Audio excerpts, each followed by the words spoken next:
Bonjour, bonjour, chers internautes. Aujourd'hui encore, nous sommes là avec vous dans notre rubrique d'enseignement qui, vous savez toujours, chaque mardi à partir des 12 heures. Nous sommes là avec toute l'équipe de MC Kalinga TV. Euh, Premièrement, je commence par saluer Madame Andy qui nous a donné l'espace d'être ensemble avec vous à travers votre chaîne MC Kalinga. Et je salue mon équipe. Bonjour, pasteur. Bonjour, Madame Abiga. Bonjour, pasteur. Et bonjour ou bonsoir à vous qui nous suivez en ce moment partout où vous êtes. Et comme vous savez, nous sommes toujours dans notre grand thème, euh, le pardon du péché. Et aujourd'hui, le pasteur va nous parler, c'est évangile ou la mission. Et je vous demanderai si vous n'êtes pas encore abonnez à notre chaîne MC Kalinga, abonnez-vous et partagez aussi nos vidéos afin que cela permette aux autres aussi de nous suivre. Et Seigneur vous bénisse. Pasteur, vous avez la parole. Je donne la parole à Pasteur. Merci beaucoup, Madame Abiga. Et tout en disant merci effectivement à Madame Andy qui nous permet d'être là encore une fois. C'est après-midi. Nous saluons tous ceux qui nous suivent de partout où ils sont et nous vous demandons de revoir la plupart des vidéos qui concernent cette chaîne parce que, comme vous le savez, depuis le début de l'année, nous sommes en train de traiter d'un grand sujet, les pardons éternels de péché. Et nous sommes passés avec ce thème sur plusieurs sous-thèmes. Et comme à l'accoutumée sur la chaîne, le mois de décembre, c'est un mois où la chaîne est en vacances. Nous allons, je crois, chuter avec ces grands thèmes. Et nous avons terminé avec plusieurs questions en rapport avec le péché. Et aujourd'hui, je pense, comme Madame Abigail vient de le dire, nous allons traiter de l'évangile ou de la mission. Pourquoi? Parce qu'en terminant l'émission passée, il y a eu des questions qui ont été posées par rapport aux chrétiens que nous sommes et notre présence dans le monde. Nous avons dit ici que le péché n'est plus dans le monde. Entre-temps, nous avons posé la problématique entre le péché et le monde. Nous avons constaté que dans le monde, le péché est là. Et de quel péché il s'agit? C'est là qui nous rejoignent. Il y a les autres émissions, vous pouvez les suivre. Vous allez comprendre de quel péché on a parlé quand on dit dans le monde. Alors la question là se pose pourquoi? La question se pose parce qu'il y a une difficulté auprès des chrétiens, il y a une difficulté dans le monde sur la compréhension de ce qu'est la mission du chrétien et de ce qu'est l'évangile que nous devons prêcher. Parce qu'il y a cette difficulté-là. Des fois, on ne comprend pas. Les gens disent, je suis dans la mission.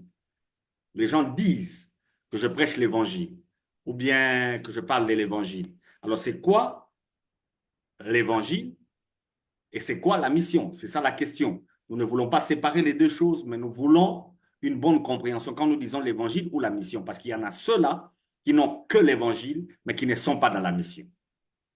Il y a ceux-là qui veulent faire la mission sans l'évangile. Ceux-là, nous disons carrément qu'ils sont déjà perdus. Ils sont déjà perdus parce qu'on ne peut pas être dans...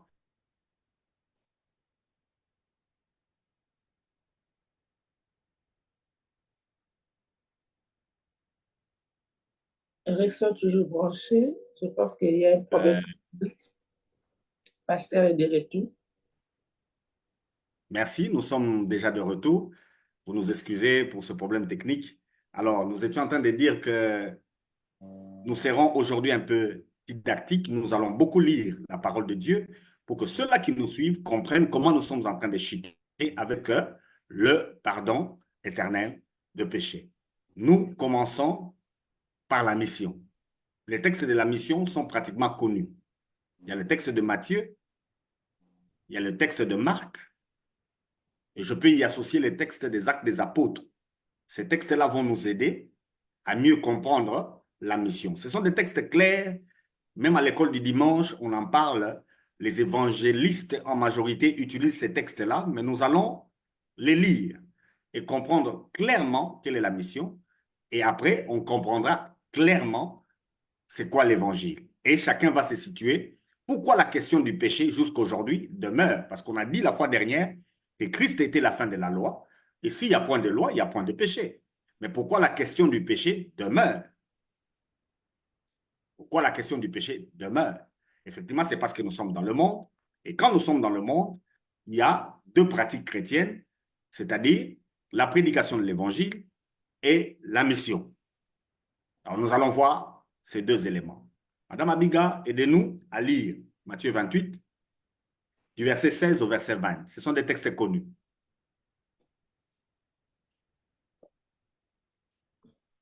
Matthieu 28, Oui, 16 jusqu'à 20. 16 jusqu'à 20. Je lis. Les 11 disciples allèrent à Galilée, sur la montagne que Jésus leur avait désignée. Quand ils virent, ils se prosternèrent devant lui, mais quelques-uns eurent des doutes. Jésus s'approcha et leur dit, tout pouvoir m'a été donné dans le ciel et sur la terre. Allez donc, faites de toutes les nations des disciples, baptisez-les au nom du Père, au Fils et du Saint-Esprit, et enseigne-les à mettre en pratique tout ce que je vous ai prescrit. Et moi, je suis avec vous tous les jours jusqu'à la fin du jour. Parole du Seigneur. Gloire au Seigneur. Un texte bien connu. Tout pouvoir m'a été donné, c'est Jésus ressuscité qui donne ses dernières paroles. On peut même dire que c'est le testament de notre Seigneur Jésus-Christ après sa résurrection et la fin de sa mission sur la terre, parce que quand nous parlons du pardon éternel de péché, nous voulons vous faire comprendre que la mission de Jésus ne s'arrête pas à la croix. À la croix, il est question du péché. Mais après la croix, commence un autre travail. Et pendant que nous parlons, le Seigneur Jésus travaille. Quand il dit tout est accompli, c'était par rapport à la loi. C'est pourquoi il est la fin de la loi. On ne va pas revenir à ça parce qu'on en a déjà parlé. Maintenant qu'il a mis fin à la loi, qu'est-ce qu'il dit à ses disciples?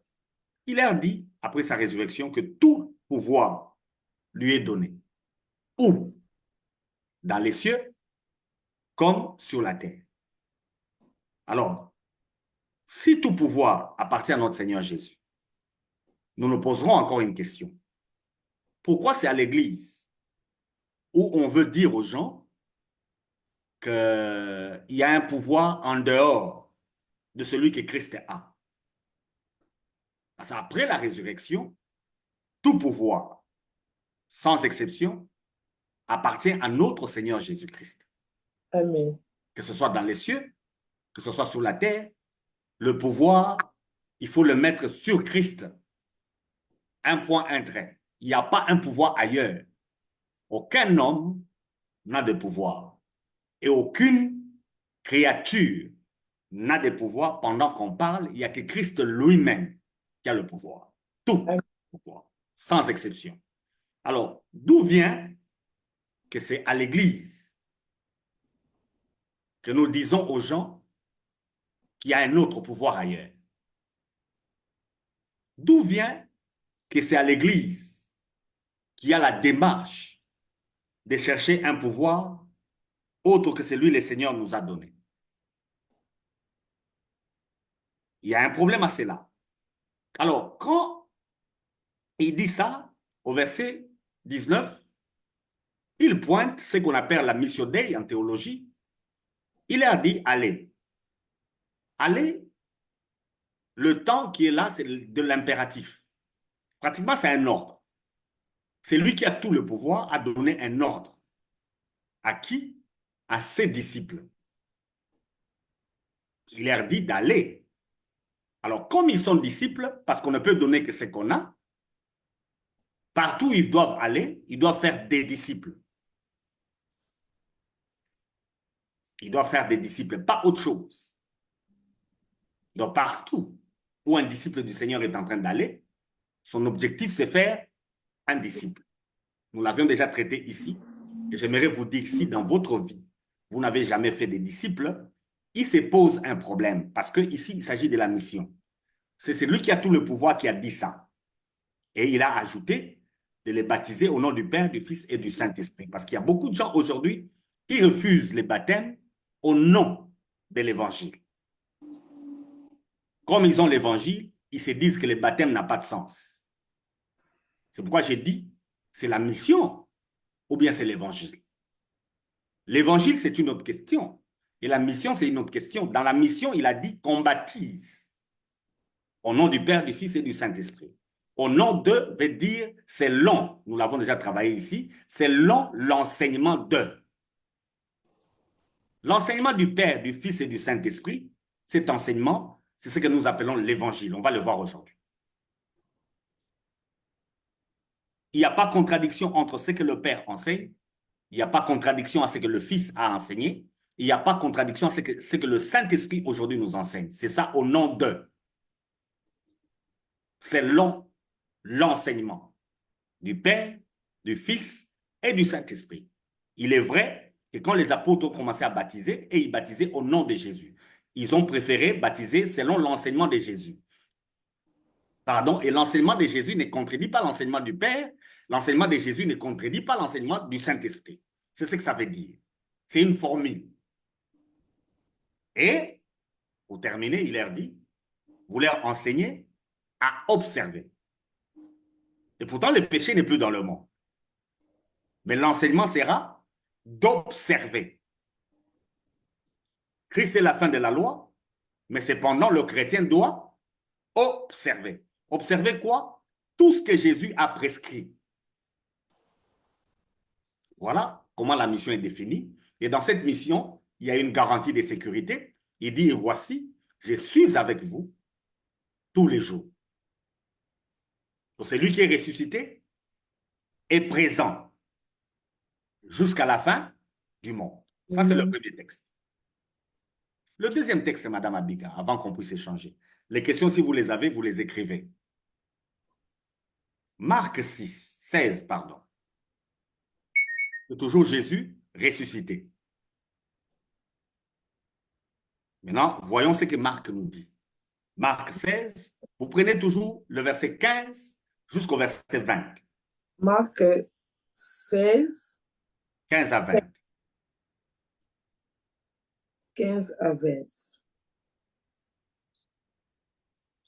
Puis il leur dit, allez dans le monde entier proclamer la bonne nouvelle à toute la création.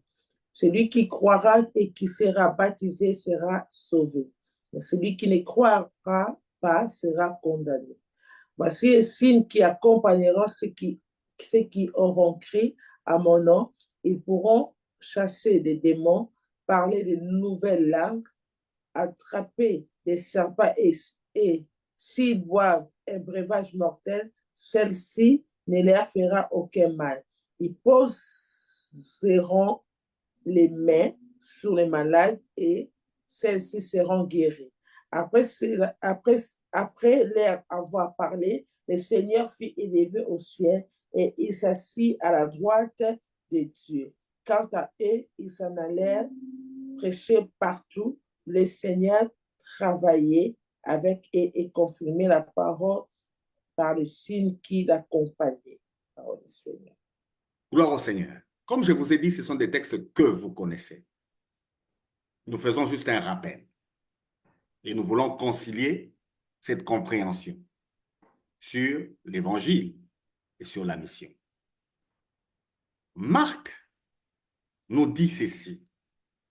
Quand Jésus est ressuscité, il donne l'ordre d'aller partout. Mais dans cet ordre-là, cette fois-ci, ce n'est pas le mot enseigner qui sort. C'est la proclamation de la bonne nouvelle. Dans la version de Second, il est dit, allez par tout le monde et prêcher la bonne nouvelle. Il faut prêcher la bonne nouvelle. Et cette prédication, quiconque va croire à cette prédication sera sauvé. Quiconque va croire et qui sera baptisé sera sauvé. Et celui qui ne croira pas sera condamné. Et la mission, de l'autre côté, faites des disciples, par quels moyens? Enseigner tout ce que moi j'ai enseigné, à ce que les gens observent tout ce que je vous ai prescrit. De ce côté-ci, c'est prêcher la bonne nouvelle pour que celui qui vous entend croie. Et s'il croit et qu'il est baptisé, il ne sera pas condamné. Mais celui qui ne croit pas sera condamné. Dans la deuxième phrase, il n'y a pas le baptême dedans. Et c'est l'apôtre Paul qui avait déjà tout expliqué, le baptême ne sauve pas. Cependant, comme on est en train de faire des disciples, il y a des choses à faire. Le manque de foi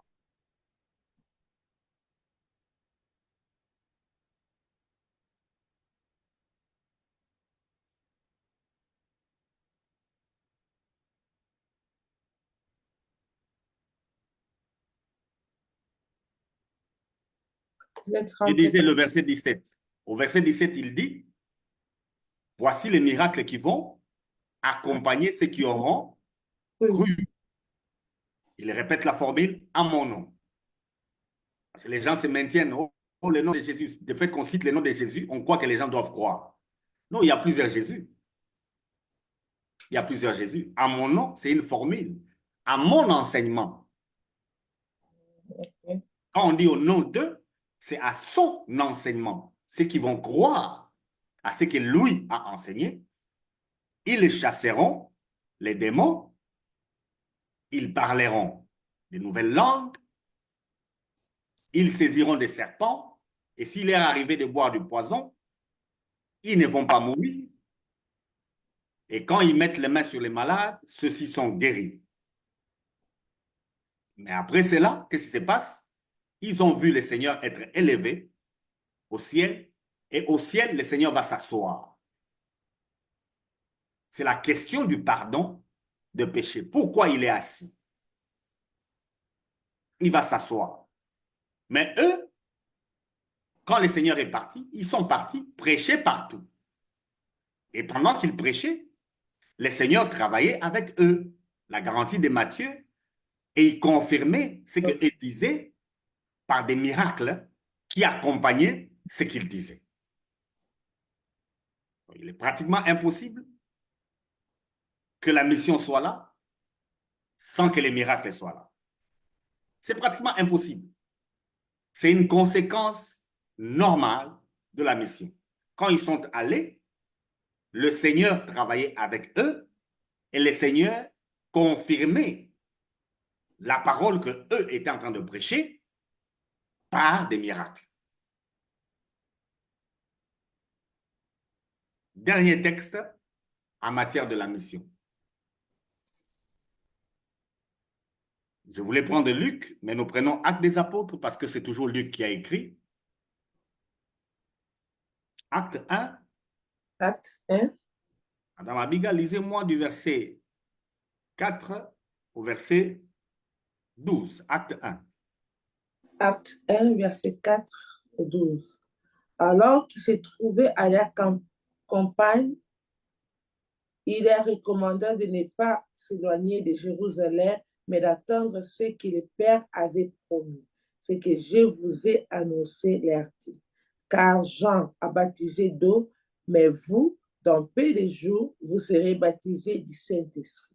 Alors que les apôtres étaient réunis, ils lui demandèrent, Seigneur, est-ce à ce moment-là que tu rétabliras le royaume pour Israël?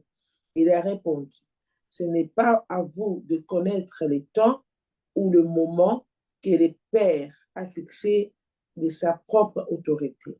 Mais vous recevrez une puissance lorsque le Saint-Esprit viendra sur vous et vous serez mes témoins à Jérusalem, dans toute la Judée, dans la Samarie, jusqu'aux extrémités de la terre. Après avoir dit cela, il se leva dans les airs pendant qu'il regardait, et une nuée les cacha à leurs yeux. Et comme ils avaient les regards fixés vers le ciel pendant qu'ils s'en allaient, des hommes habillés de blanc leur apparurent et dirent, hommes de Galilée, Pourquoi restez-vous à regarder les cieux? C'est Jésus qui a été enlevé aussi au milieu de vous et viendra de la même manière que vous l'avez vu après aller au ciel. Alors, ils retournèrent à Jérusalem de la colline appelée Mont des Oliviers qui est près de Jérusalem à la distance d'un kilomètre environ. Gloire au Seigneur. Amen. Toujours la mission, cette fois-ci, c'est pratiquement un échange entre Jésus et ses disciples avant qu'ils soient élevés au ciel. Il leur dit, avant qu'ils commencent à travailler, qu'ils attendent de recevoir le Saint-Esprit. Le témoignage de Jésus, ils le feront quand ils auront reçu le Saint-Esprit. Et ils vont poser la question, si le moment où eux, ils vont recevoir le Saint-Esprit, c'est en ces moments-là que Jésus va rétablir le royaume d'Israël, Jésus leur dit qu'il ne leur appartient pas à eux de comprendre le temps et les moments que le Père a fixés de son propre gré. Que eux attendent le Saint-Esprit. Et quand le Saint-Esprit sera là, c'est lui qui va faire que eux deviennent des témoins. Et pendant qu'il leur parlait, il est élevé au ciel dans une nuée. Les disciples sont restés en train de regarder par où Jésus est monté au ciel. Deux anges vont apparaître. Ce sont les deux hommes, vêtus de blanc, pour leur dire pourquoi vous restez à regarder au ciel. De la même manière que vous l'avez vu monter, il reviendra. Il reviendra. L'ordre, c'était aller. Faites de toutes les nations des disciples. Mais voyez que les disciples, quand Jésus est monté au ciel, au lieu de partir, et ils se sont arrêtés en train de regarder. Ils étaient en train de regarder par où Jésus est parti. Et cette pratique est demeurée à l'Église jusqu'aujourd'hui. C'est pourquoi je dis, c'est la mission ou c'est l'Évangile. Cette pratique est restée jusqu'aujourd'hui à l'Église. Nous nous rassemblons, les mains levées, les regards fixés au ciel, pensant servir Dieu. Mais cette pratique, les anges ont posé la question pourquoi on reste là à regarder au ciel. Et d'ailleurs, il y a plusieurs qui commencent à proclamer aussi aujourd'hui que pendant qu'ils sont en train de faire ça, ils vont ouvrir les ciels. Mais Jésus, nous l'avions déjà dit ici, Jean 1, je crois que c'est le verset 49, Jésus a dit, vous verrez désormais les ciels ouverts. Le ciel est déjà ouvert. Il n'y a rien qu'un homme va faire aujourd'hui pour que le ciel s'ouvre. Et il n'y a pas à rester, regarder au ciel. La mission de l'Église n'est pas de regarder au ciel. La mission de l'Église est d'aller vers les hommes. Pour deux raisons.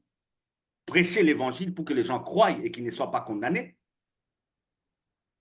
Deuxième raison, faire des disciples pour accomplir la mission que le Seigneur nous a donnée. Alors, Madame Abiga, les questions que vous me posiez la fois dernière, comment se fait-il que le péché est encore là? La raison est ici. Ce que nous venons de lire ici, ce n'est pas ce que l'Église fait en termes de mission. L'Église a les regards fixés au ciel. L'Église a les regards au ciel. Je ne sais pas ce que l'Église cherche au ciel. Le Seigneur a dit, allez, je suis avec vous. Et Marc a dit que le Seigneur confirmait ce qu'eux, ils faisaient. Alors, cette attitude et ce comportement d'être là à observer et à chercher que Jésus rétablisse la nation d'Israël, un pays. Ce n'est pas la question d'aujourd'hui. L'Église est devenue une église, je ne sais pas, de développement, une église de révolution. La question de l'Église, ce n'est pas pour changer un pays. C'était la question de mon bien-aimé Daniel Léjuste. Tous ces gens-là qui parlent de conséquences, c'est parce que tu as fait ceci, voilà, dans ta vie, il y a ceci. Ce n'est que mensonge. Toutes ces choses-là n'est que mensonge. Ce n'est pas ça, la mission. La mission, c'est faire des disciples La mission, c'est proclamer la bonne nouvelle. Avec la bonne nouvelle, vous aurez des gens qui sont convertis. Et avec le travail, les disciples-là, vous aurez des personnes qui vous présentent le reflet de l'image de Christ. Et ça, ce n'est pas fait à l'Église. Et c'est comme ça que la question du péché demeure. Or, cette question devait être close. Cette question devait être close. Mais la raison pour laquelle elle n'est pas close, c'est que l'Église n'est pas dans ce que Jésus a demandé. Jésus a demandé deux choses. Prêcher pour que le païen soit sauvé et qu'il ne soit pas condamné. Et si vous êtes en train de me suivre et que vous croyez, comme je l'ai dit à la fin de l'émission passée, si vous croyez que réellement Christ est mort pour vous, alors vous avez le pardon des péchés. Nous allons le voir aujourd'hui. Dans la deuxième partie où nous allons traiter de l'évangile. Mais la première partie, j'ai beaucoup traîné pour mieux expliciter, parce que les émissions qui vont suivre, il faut mieux maîtriser ceci pour comprendre ce qu'on dira après. Pour qu'on ne nous prête pas les intentions que nous n'avons pas. Mais nous ne serons pas non plus dérangés si on nous prêtait ces intentions, parce que Paul a aussi connu ce problème, on lui a prêté les intentions que lui n'avait pas. Donc l'Église est totalement à côté, si je peux le dire ainsi. Je parle de l'Église locale.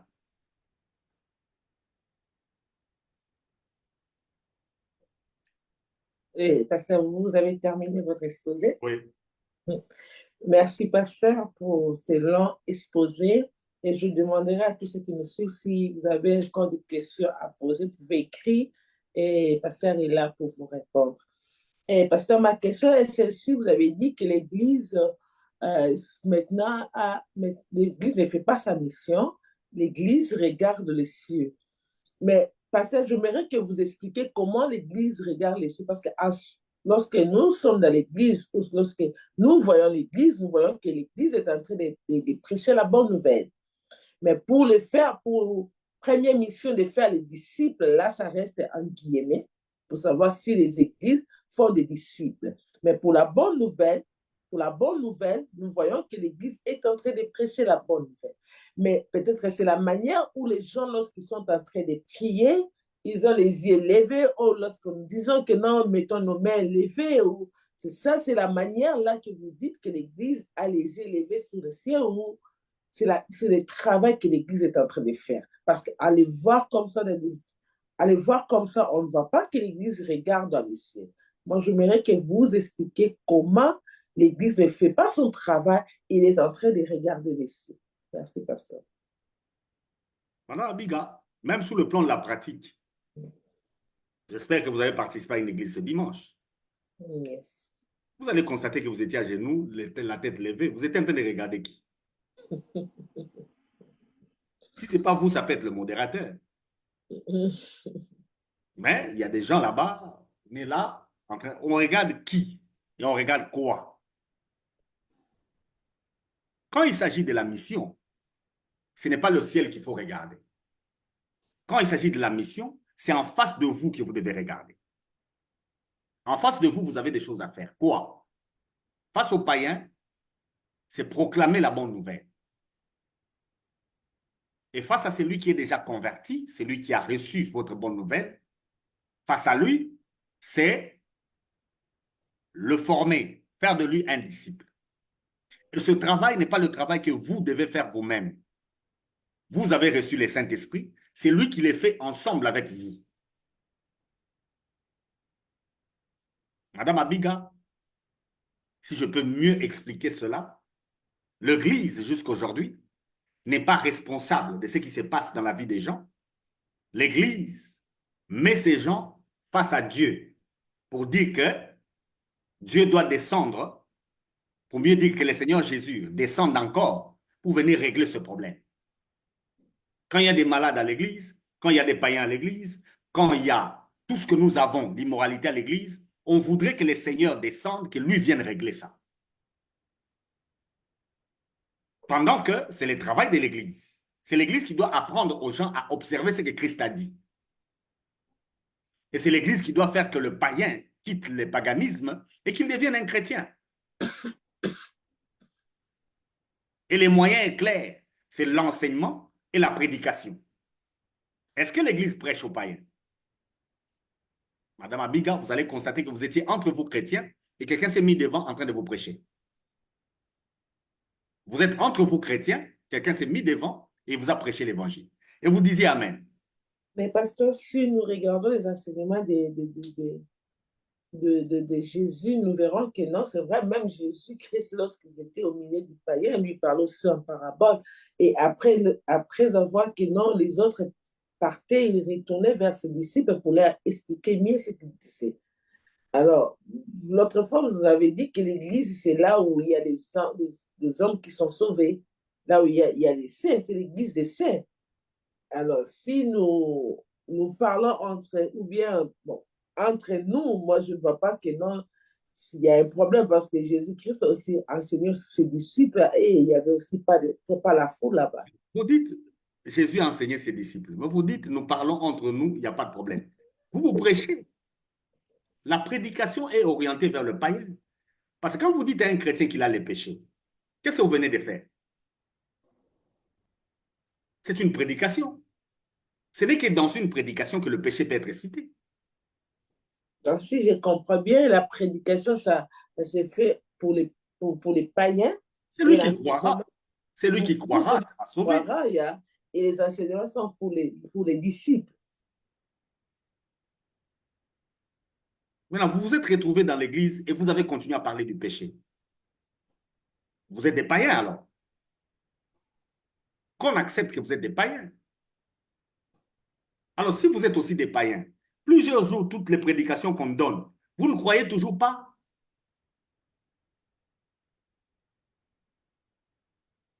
Ça, c'est fondamental, Madame Abiga. Pour revenir au pardon du péché et mieux le comprendre, il faut revenir d'abord à la question de la mission elle-même. Quelle est la mission de l'Église? Selon que Jésus l'a donnée. On se rassemble pour faire quoi? On est devenu des sentimentales. Avec une bonne musique à l'église, on dit que c'était chaud aujourd'hui. C'est pas ça l'œuvre de Dieu. C'est pas ça la mission. La mission n'aura que deux résultats. Une prédication face à un païen qui doit croire et un disciple-là face à un chrétien qui a déjà cru. Si tel n'est pas le cas, tout ce qu'on fait là est à côté. On se met entre chrétiens pour parler du pardon du péché. Pour que ça nous amène où? Nous ne sommes pas pardonnés. Si, nous sommes pardonnés. Alors pourquoi en parler? Il y a autre chose à faire. Il y a l'observance de ce que Christ a dit. Qu'est-ce qu'il faut observer? Mais pasteur, dans les enseignements qui viennent de passer, vous avez dit que non, l'Église doit parler, doit traiter les problèmes des péchés. Oui. Maintenant, on explicite. Face à qui? Mais ici, vous avez dit face à celui qui croira. Face aux païens, il faut être clair. C'est lui qui a le péché. Mais les païens viennent à l'Église. Donc, cela veut dire qu'à l'Église, nous devons prêcher aussi les péchés, parce qu'ils viennent à l'Église. Correct. Alors, si l'Église continue à prêcher les péchés, ça suppose que l'Église est? Il y a des païens, il y a des péchés. C'est une Église païenne. Mais comment faire la différence maintenant? Comment sera ici maintenant? Il y a les chrétiens qu'on doit faire les disciples. Les disciples, vous avez déjà expliqué, la personne que vous êtes avec lui à chaque moment, vous pouvez faire des disciples à la maison, partout, au travail. Maintenant, dans l'église, lorsqu'on vient et le pasteur se met à prêcher, et il doit prêcher, en ce moment, il ne va pas faire ce qu'on appelle les serments, il ne va pas faire les enseignements en ce moment-là. Parce que les enseignements se fassent entre le Père, le Fils, la personne en qui vous êtes ensemble avec lui à tous les jours. Mais comment fera les disciples dans l'Église? C'est ça aussi les questions, pasteur. C'est une bonne question. Madame Abiga, nous sommes dans Actes des Apôtres, acte 2. Quand Pierre s'est levé, il a parlé à qui? Et il a parlé à la foule qui était là. Mais il y avait 120 personnes avec lui. Pourquoi il ne leur a pas parlé à eux? Parce qu'eux, ils étaient déjà convertis. Ils étaient déjà convertis. Ils n'avaient pas besoin de ça. C'est ça ce Quand qu'on le dit. pasteur parle à l'église, il parle à qui? À la foule. À vous tous. Et vous dites même Amen. Mais parce que comment on va faire la différence maintenant à la foule? C'est ça, les disciples. C'est là où je vous dis que l'organisation de l'église nous éloigne de la mission. On n'est pas responsable quand on vient. Les 120, tous savaient qu'eux, ils sont convertis et que le travail qu'ils devaient faire, c'est auprès de ces gens qui étaient en face. C'est un travail à faire auprès des gens. C'est pourquoi chacun d'eux parlait en langue. D'ailleurs, moi, j'ai fait une petite étude de ce jour de la Pentecôte-là. Ils n'étaient pas dans une salle. Ils n'étaient pas non plus devant un terrain vide. Pour ceux-là qui partent en Israël, ils connaissent l'endroit. Ils n'étaient pas sur un terrain vide. Il y avait des maisons et des ruelles. On a plus de 3000 personnes qui entendent 120 personnes parler. Chacun les a entendues dans sa propre langue. Est-ce que Pierre avait parlé à 3000 personnes? Non. Ces 3000 personnes ont cru chacun à une personne qu'ils entendaient. Il y avait 120 prédicateurs. Parce que vous l'avez dit dans ces moments-là, avec 120 prédicateurs, chacun prêchait dans son coin. Chacun parlait dans une langue où on l'entendait par les personnes qui parlaient cette langue-là. Bien sûr, en voyant aussi l'image d'Israël, nous voyons les réels, ils sont petits. Ce n'était pas une salle, parce que les gens ont l'image d'une salle, et Pierre se met devant, il commence à crier devant les gens. C'est ce que vous Ce avez n'était dit. pas à la montagne. Ce n'était pas à la montagne.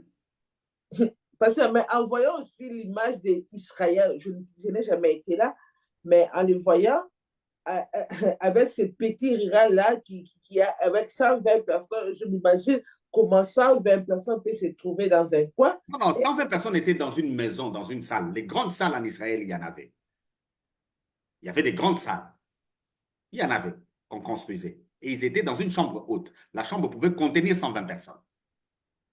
Et ils n'étaient pas sortis. Quand il y a eu un bruit du Saint-Esprit, les gens qui étaient au temple ont quitté les temples pour courir vers là où il y avait la chambre haute. Ce n'est pas un terrain vide. Et les textes des Écritures disent que chacun les a entendus dans sa langue. Quand Paul s'est levé, Pierre, pardon, parlait-il aux plus de 3000 personnes qui étaient là? Est-ce que tout le monde pouvait l'entendre? Non. Quand on a eu 3000 convertis, ce n'est pas la prédication de Pierre seulement. C'est ce que la plupart des disciples qui étaient là ont fait comme travail. Mais parce que selon la Bible, selon ce qu'on a écrit, selon ce que nous lisons, nous voyons que la Bible dit Pierre s'est élevé. Alors, les gens pensent que non, c'est Pierre, c'est lui qui a parlé à la foule. On a aussi écrit que chacun entendait dans sa langue. Et à chacun entendait dans sa langue. Est-ce que Pierre parlait toutes les langues? Non, non.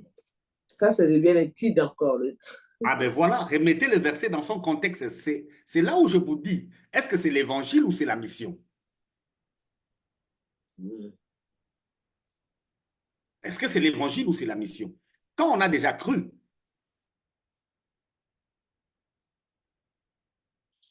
eh bien, vous allez nous excuser encore un petit coupure, parce que ça va revenir bientôt. Parce que je disais quand on a grandi, on commence à réfléchir. Et on peut étudier les textes pour les remettre dans leur contexte. On peut maintenant regarder les textes et les mettre dans leur contexte. Sinon, on passe à côté. Mais parce que moi, je voudrais comprendre maintenant dans une église maintenant, lorsque nous venons les dimanches à l'église et nous sommes tous là en train d'écouter la personne qui est en train de prédiquer, je ne sais pas pour dire la prédication ou les enseignements. Maintenant, à l'église les dimanches, qu'est-ce que nous allons faire? C'est l'évangile ou les enseignements? Madame Abigail, la mission, vous venez de la voir, elle a deux angles. Soit on fait les disciples, soit on prêche pour gagner une âme. L'Église doit savoir ce qu'elle fait. La réunion ici, elle nous sert à quoi? Si on met en place une réunion pour gagner les âmes, on doit faire quoi? On doit prêcher l'évangile. Tous ceux qui viendront là, qui sont chrétiens, savent que nous sommes venus gagner les âmes. Mais quand on met une réunion pour la croissance spirituelle, on mettra l'enseignement. C'est à l'Église de fixer ce qu'elle veut. Malheureusement, et chrétiens et païens, tous viennent quel jour? Les dimanches. Tous viennent les dimanches.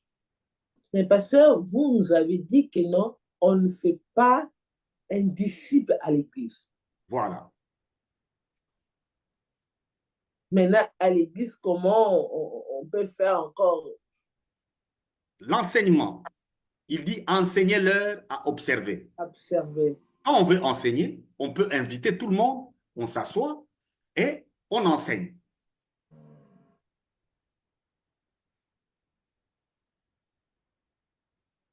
Et il y a un sérieux problème, Madame Abiga.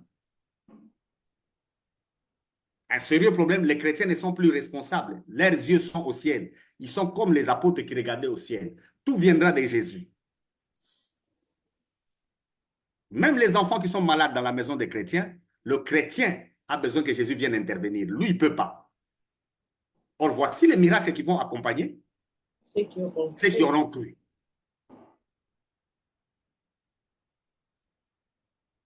Même pour des petites situations qui se créent, le chrétien est pratiquement manipulé par n'importe quoi. Comment vous avez 10 ans dans la foi et jusqu'aujourd'hui, même quand vous avez des maux de tête, vous devez appeler pour qu'on prie pour vous?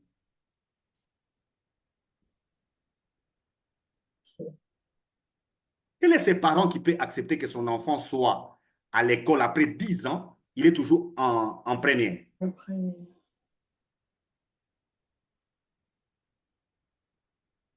Quel est ce parent qui peut accepter ça? Donc, vous voulez que nous, pasteurs, on soit d'accord avec des chrétiens qui ont 20 ans dans la foi et qui ne connaissent rien de la parole de Dieu?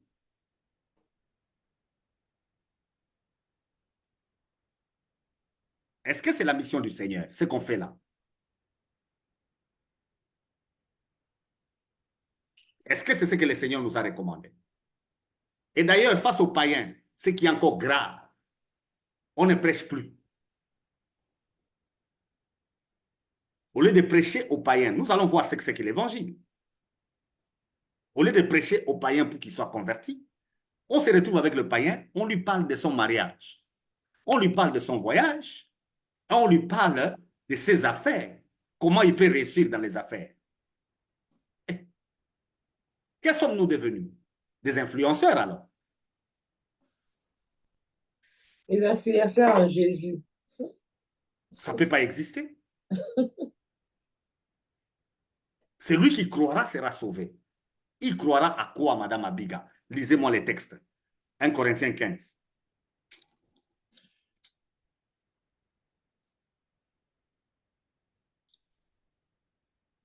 1 Corinthiens 15.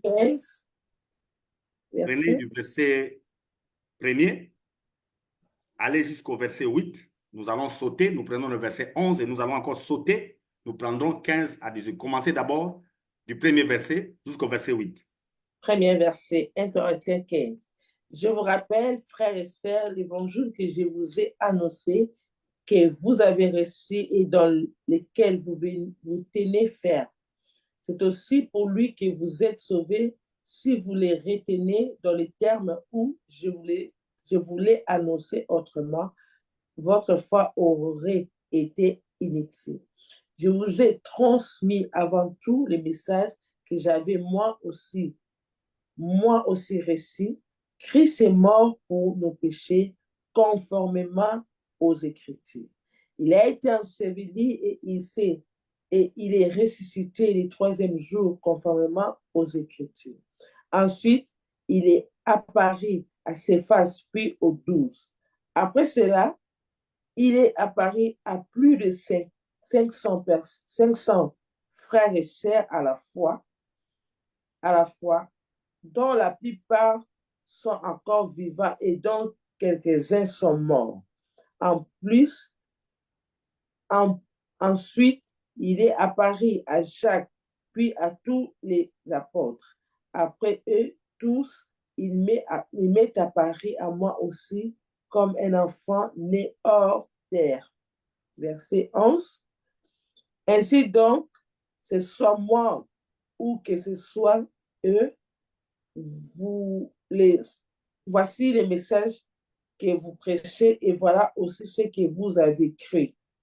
Verset 15 et combien, pasteur? À 18. Il se trouve même que nous sommes des faux, que nous sommes des faux témoins vis-à-vis de Dieu, puisque nous avons témoigné contre Dieu qu'il a ressuscité Christ. Or, il ne l'a pas fait si les morts ne ressuscitent pas. En effet, si les morts ne ressuscitent pas, Christ non plus n'est pas ressuscité. Or, si Christ n'est pas ressuscité, votre foi est inutile, vous êtes encore dans vos péchés. Et par conséquent, ceux qui sont morts en Christ sont aussi perdus. Gloire au Seigneur.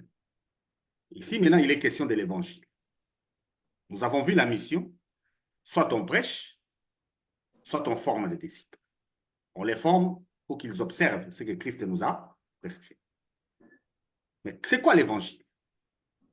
L'évangile, c'est dire que selon les Écritures, Jésus devait mourir. Conformément à toutes les Écritures, Jésus devait mourir et il est mort. Mais il est mort pourquoi? Selon les Écritures, il est mort pour le péché. L'évangile, c'est aussi dire que Christ ne s'est pas arrêté à mourir, mais il est aussi ressuscité d'entre les morts. Et selon les Écritures, pourquoi il doit ressusciter? Il est ressuscité pour la justification de ceux qui ont cru. Voilà l'évangile. Et dans la mission, nous avons constaté que le Seigneur a fait promesse, après avoir accompli ce travail, qu'il revient. Et on a vu que après son départ, il est assis. Donc, dans ce chapitre 15, vers la fin, Paul va parler du retour du Seigneur. À partir du verset 55. Ça, on ne va pas lire. Donc, dans l'évangile, il y a la mort de Christ qui ne concerne que les péchés. Il y a sa résurrection qui concerne la justification de ceux qui croient. Et il y a aussi son ascension et son retour. Voilà l'évangile qu'on doit prêcher à un païen. Alors, si nous disons aux païens que Christ est mort, est-ce que nous allons dire aux païens que le péché va les tuer? Non. Nous lui dirons que Christ a réglé le problème de son péché. Alors, si nous disons aux païens que Christ est ressuscité, qu'est-ce que nous allons lui dire? Nous lui dirons que si tu crois, tu es juste. Oui, je sais. Alors, s'il est juste et que Jésus doit revenir, ce païen-là doit savoir qu'il ira au ciel. Voilà ce que c'est que l'évangile. Mais Paul met en exergue quelque chose de très important. Après sa résurrection, Christ est apparu. Il est apparu aux 12. Il est apparu à plus de 500 frères. D'autres étaient encore vivants à l'époque de Paul. Il est apparu à Jacques, le frère de Jésus. C'est de lui qu'il s'agit. Parce que l'autre Jacques est parmi les 12. Jacques dont on parle ici, c'est le frère de Jésus qui s'est converti après. Après la mort et la résurrection de Jésus, son frère s'est converti. Alors Jésus lui est apparu aussi. Et Jésus est aussi apparu à Paul. Pour dire que Jésus est encore vivant jusqu'aujourd'hui et il demeure vivant éternellement. Amen. Et il continue à apparaître aux gens jusqu'aujourd'hui. Donc, dans la marche chrétienne selon l'évangile, Jésus n'est pas une illusion.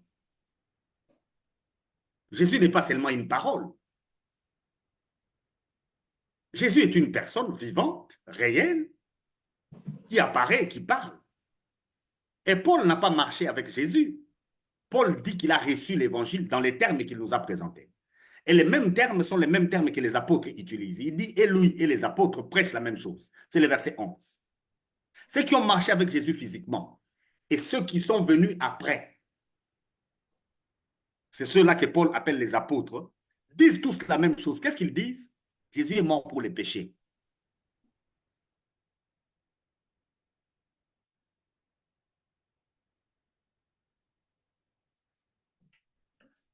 On n'a pas encore, pasteur. Il disait que Jésus est mort pour les péchés.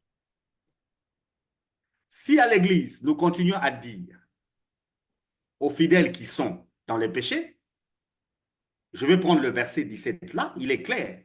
C'est que si Christ n'est pas ressuscité, c'est que nous sommes encore dans les péchés. Dans le péché, et notre prédication est vaine. Vaine. Alors, si nous disons à l'Église que le peuple est dans le péché, qu'est-ce que nous avons rejeté? La mort de Jésus. La résurrection. La résurrection. Nous avons accepté la mort parce qu'elle est pour les péchés. Mais quand nous disons aux gens qui sont dans les péchés, nous refusons la résurrection. Parce que la résurrection, elle est pour la justification. Jésus ne ressuscite plus pour les péchés.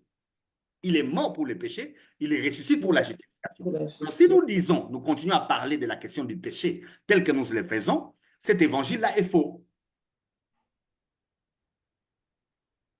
Ceux qui présentent cet évangile, Madame Abiga, sont ennemis de la croix.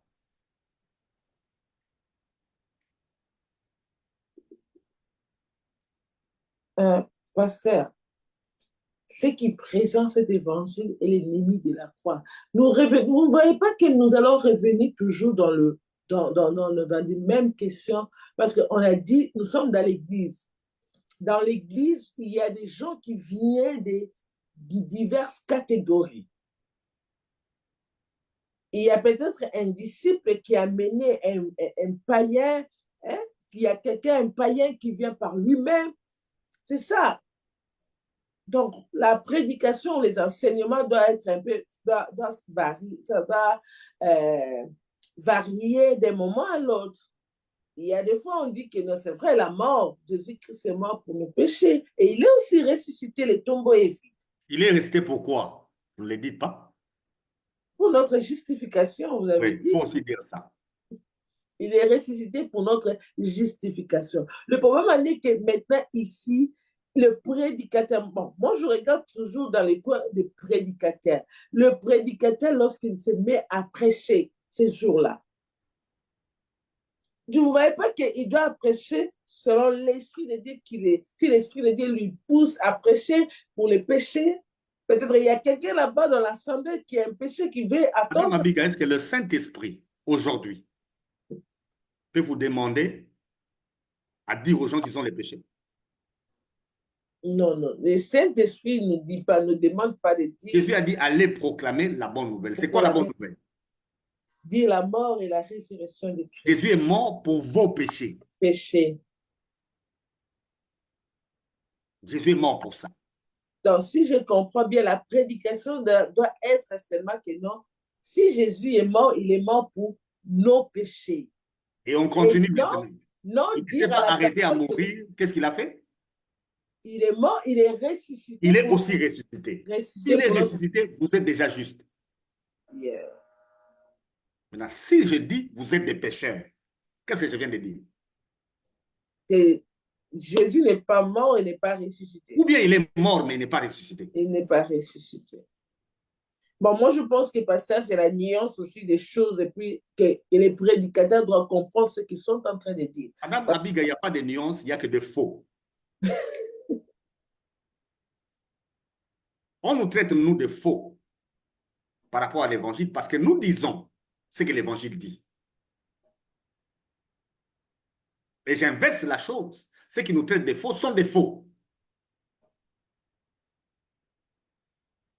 On ne peut pas travailler en ennemi de la croix. On ne peut pas travailler en ennemi de Christ. Oui, par rapport à la mission, nous devons dire aux gens d'observer des règles. Mais l'évangile n'est pas une observance. L'évangile, c'est la foi.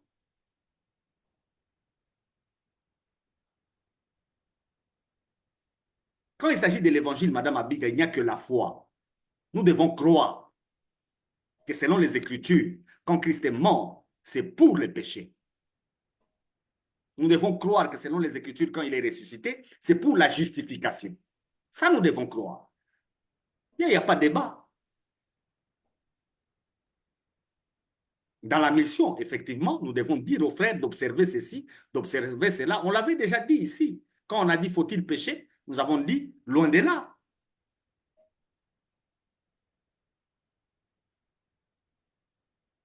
Alors, de quel côté se trouve l'Église, Madame Abika? Dans la mission ou bien dans l'Évangile? Mais moi, je dis que l'Église est nulle part. Même pour l'Évangile, c'est nul. Quand il s'agit même de la mission, c'est encore nul parce qu'on ne produit pas de disciples. C'est pourquoi les temps de la fin sont connus comme étant des temps d'apostasie. Comme les disciples, nous sommes en train de chercher la sécurité politique de nos États et nous sommes en train de chercher que Jésus fasse tout. Nous, les regards de lui, c'est à lui de travailler.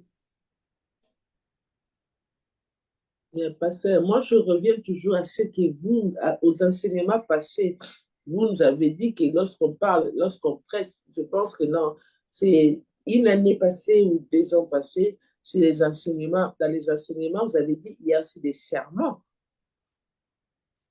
Il y a, dans les serments, on parle aussi où la relation entre un père avec son disciple, lorsqu'il est en train de faire un disciple, c'est là où on parle de tout. Quand on fait un disciple, Madame Abiga, c'est la mission. Avec les disciples, on peut les dire, tu ne sortiras pas, tu ne mangeras pas ceci, tu ne porteras pas ça. Parce qu'on fait un disciple.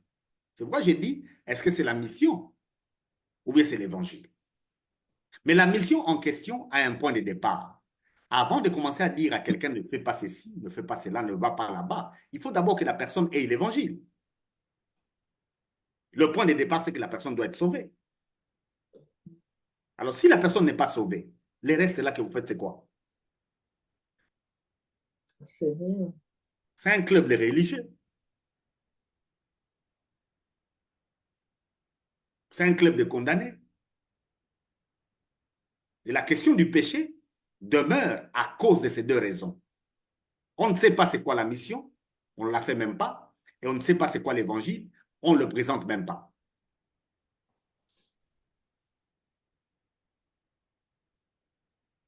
Par des motifs religieux, il y a des gens qui acceptent que Christ est vraiment mort pour les péchés. Il faut voir comment les gens pleurent à la Pâque. Il faut voir comment les gens pleurent à la Pâque. Les larmes coulent, Jésus est mort. Donc on le regarde lui, il est mort. Oh. Non, la croix devait nous donner de la joie. La croix devait nous donner de la joie. Parce qu'à Amen. la croix, il a porté nos péchés. Amen. Ça ne devait pas nous donner des inquiétudes. Et à sa résurrection, le Seigneur a réellement ôté les péchés. Il a dit que tout pouvoir lui est maintenant donné à lui. Il n'y a aucun autre pouvoir ailleurs. Personne ne peut condamner un élu de Dieu. Et personne ne peut condamner qui que ce soit sur cette terre si ce n'est pas le Seigneur lui-même. Parce que c'est lui qui a tout le pouvoir. Alors ne donnez pas de pouvoir à une autre personne. Et pour quiconque m'entend en ce moment, quoi que vous ayez fait ou que vous soyez, il n'y a personne qui peut vous condamner. Amen. Il n'y a qu'une seule personne qui a le pouvoir. Je suivais une vidéo du président Sarkozy. Il disait quelque chose que j'ai quand même aimé. Il dit, avec tout ce temps ici qu'on a raconté des choses sur Jésus, si c'est vrai, mieux vaut adhérer. Mais il dit maintenant, si on dit que c'est faux, mais pourquoi pendant tout ce temps, ce problème perdu reste toujours? Donc, ce message est en train toujours d'aller et d'avancer, d'avancer. Pourquoi? Ça, c'est le vrai. Alors, on lui disait, s'il veut être avec quelqu'un, à la fin de sa vie, c'est qui? Il dit Jésus. Il dit c'est la seule personne qui lui garantit la sécurité, la seule. Et il y a des gens qui pensent que Sarkozy sera en enfer. Quelqu'un qui déclare comme ça, on est avec lui au ciel. Hein? Les religieux vont quitter le ciel quand ils vont y entrer. Hein. L'évangile est une puissance, mais il faut présenter l'évangile dans les termes de l'évangile. Si vous présentez l'évangile dans les termes de l'évangile, automatiquement, vous allez expérimenter les miracles. Amen. Alors, pourquoi il n'y a pas de miracles? C'est parce que l'évangile n'est pas présenté. Maintenant, quand il faut faire la mission, vous la faites avec des païens. Au fait, vous n'êtes qu'un club. Il y a des gens qui imitent les pasteurs est devenu comme un dieu. Il peut se méconduire, personne ne va rien lui dire. Il peut se comporter comme il veut. Personne ne peut l'attaquer. Tout le monde est là. On se soumet, c'est l'homme de Dieu. Lui, on ne le touche pas. Nous ne sommes plus dans ce contexte-là de l'Ancien Testament, hein, où il n'y a qu'un seul souverain sacrificateur. Nous ne sommes plus là. À l'Église, Christ a fait de nous tous des sacrificateurs. Amen. Vous êtes tous responsables de la vie de quelqu'un dans votre communauté. Vous êtes tous responsables.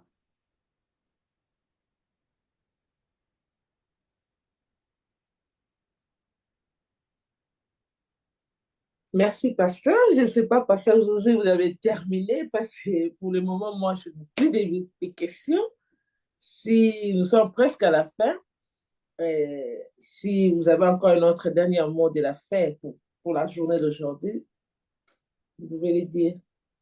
Je dirais à tous ceux qui nous suivent, à partir de maintenant, tout le mois de novembre, les émissions qui vont suivre, on va revenir clairement au pardon du péché. On va l'expliquer clairement parce que c'est une question qui est maltraitée. Veuillez nous excuser, il y a encore un problème technique. On attend encore le pasteur qui puisse revenir pour... Je disais que la question de l'évangile, c'est la mort de Christ pour le pardon des péchés et sa résurrection pour la justification de ceux qui croient. Alors, c'est ça la question de l'évangile et son retour pour la glorification de ceux qui lui appartiennent. Donc, nous devons revenir à ça et tout le monde va comprendre que quand Jésus est parti s'asseoir, il fait quoi? Amen. Il fait quoi? Christ est assis pour faire hein, quoi? Voilà. Que Dieu vous bénisse. Merci, pasteur. Ça, c'est une bonne question. Pasteur a dit, Christ est assis pour faire quoi? Alors, comme nous savons que chaque fois nous disons qu'il est assis à la droite du Père, mais nous devons savoir, il est assis pour faire quoi? Et je vous demanderai à tous ceux qui sont pas encore abonnés à notre chaîne MC Kalinga, abonnez-vous et nous sommes aussi sur YouTube. Et dans quelques heures ou demain, vous trouverez ces enseignements sur YouTube. Vraiment, que le Seigneur vous bénisse. Nous sommes ensemble famille. Et n'oubliez pas et ne manquez pas pour notre prochain enseignement le mardi, à partir des 12 heures, sur la question que le pasteur a posée. Christ est assis à la droite du Père pour faire quoi? Et restez avec ça dans votre tête. Que le Seigneur vous bénisse et à la prochaine. Et nous disons merci à tous ceux qui nous avons suivis. Et Madame Andy, notre frère légiste, Madame Patricia, là où vous êtes, et à toute famille MC Kalinga, que le Seigneur vous bénisse. Bye bye. Bye.